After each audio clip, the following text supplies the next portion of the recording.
Assalamualaikum warahmatullahi wabarakatuh. Hai anak-anak yang ramah, apa kabarnya hari ini? Semoga masih selalu semangat dalam belajar dimanapun kita berada. Pada pembelajaran hari ini, kita akan belajar tematik tema 1, mata pelajaran SBDP, dengan materi membuat cover buku. Yuk kita belajar bersama Bu Uti, Bu Heni, Bu Farhah, dan Pak Seri.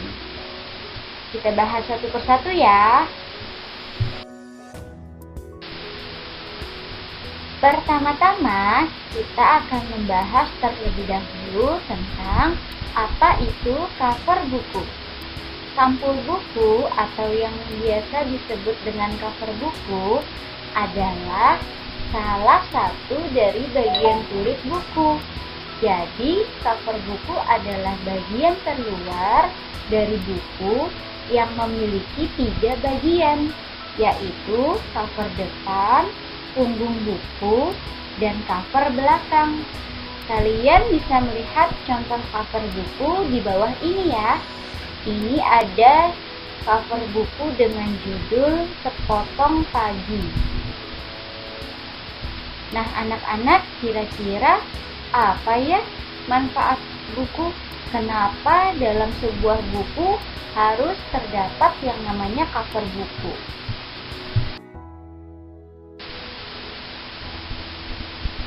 Anak-anak, apa ya manfaatnya cover buku? Banyak sekali. Yang pertama adalah disajikannya informasi tentang buku seperti judul, penulis buku, identitas penerbit, dan lain sebagainya. Nah, jadi bisa memudahkan orang untuk mencari dan menemukan buku tersebut. Yang kedua, dalam cover buku akan disajikan ilustrasi tentang isi buku. Biasanya, gambar ilustrasi itu akan mewakili dari isi buku tersebut. Dan yang ketiga adalah meningkatkan keindahan dan daya tarik terhadap buku.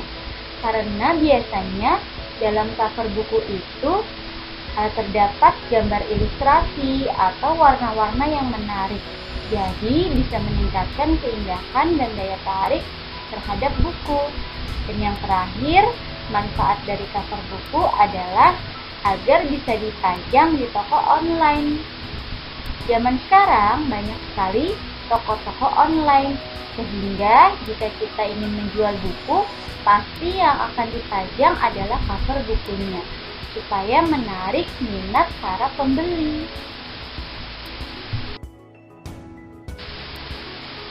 Nah, anak-anak, sekarang kita akan membahas tentang unsur-unsur cover buku. Ada banyak sekali unsur-unsur cover buku. Yang pertama ada judul buku, yang kedua ada nama penulis buku, dan yang ketiga sebaiknya ada pernyataan atau pujian singkat dari orang penting mengenai buku. Biasa disebut dengan testimoni. Yang keempat ada desain ilustrasi yang sesuai dengan isi bukunya. Dan yang terakhir ada logo penerbit dan nama penerbit bukunya.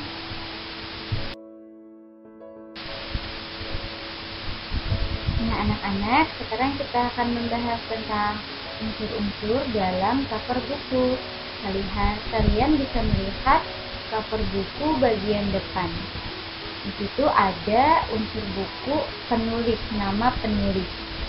Nama penulis ini yang digunakan adalah nama lengkap. Jangan sampai nama penulis salah ketik atau bahkan tidak ada. Fungsi dari unsur buku penulis ini adalah memudahkan para pembaca untuk mengetahui karya dari si penulis. Dan yang kedua, di situ ada yang namanya judul buku. Judul buku itu harus terlihat dominan dibanding unsur-unsur yang ada pada cover buku.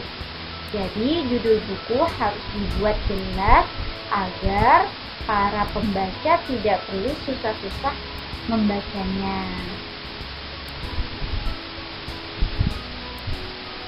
Yang ketiga adalah nama penerbit. Penerbit buku adalah perusahaan yang menerbitkan buku. Biasanya ditampilkan pada cover buku bagian belakang. Walau ada beberapa cover buku yang menampilkannya di bagian depan.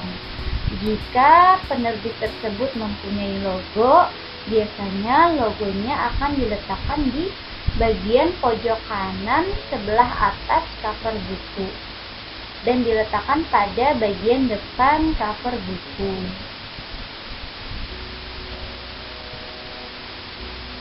Yang keempat adalah desain buku.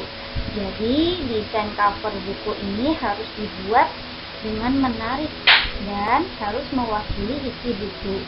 Misalnya saja, desain cover buku untuk anak-anak biasanya menggunakan gambar ilustrasi dan warna-warna yang menarik. Kemudian, desain cover buku ini juga harus disesuaikan dengan isinya, sehingga pembaca dapat mengetahui bahwa buku itu masuk kategori anak-anak atau remaja, tanpa harus membaca isi bukunya terlebih dahulu. Anak-anak, ini adalah bagian belakang dari cover buku. Unsur-unsur yang terdapat di dalamnya adalah sinopsis buku. Sinopsis buku ini adalah ringkasan cerita dari isi buku. Fungsinya adalah untuk memudahkan para pembaca mengetahui inti dari buku tersebut. Kemudian ada yang namanya editor buku. Editor buku adalah orang yang ditugasi untuk mengedit atau menyunting bahasa sebuah buku sehingga menjadi lebih menarik dan disukai oleh para pembaca. Lalu ada yang namanya ISBN buku. ISBN ini kepanjangan dari International Standard Book Number. Ini adalah kode pengidentifikasian buku yang bersifat unik. Jadi, informasi tentang judul, nama penulis, nama penerbit, dan yang lainnya akan tercatat dalam ISBN. Nah, ISBN ini diberikan oleh Badan Internasional ISBN yang berkedudukan di London.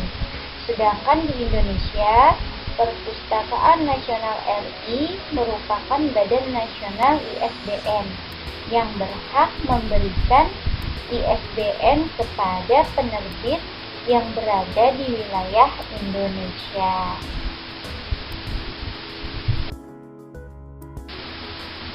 Baik anak-anak, begitulah penjelasan tentang cover buku. Jadi, jika kita ingin membuat cover buku tersebut harus dibuat menarik supaya dapat menarik minat para pembaca. Ibu kira cukup sekian materi yang Ibu dapat sampaikan.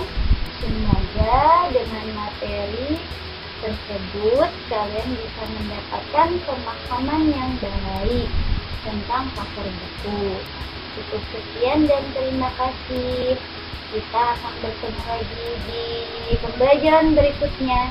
Wassalamualaikum warahmatullahi wabarakatuh.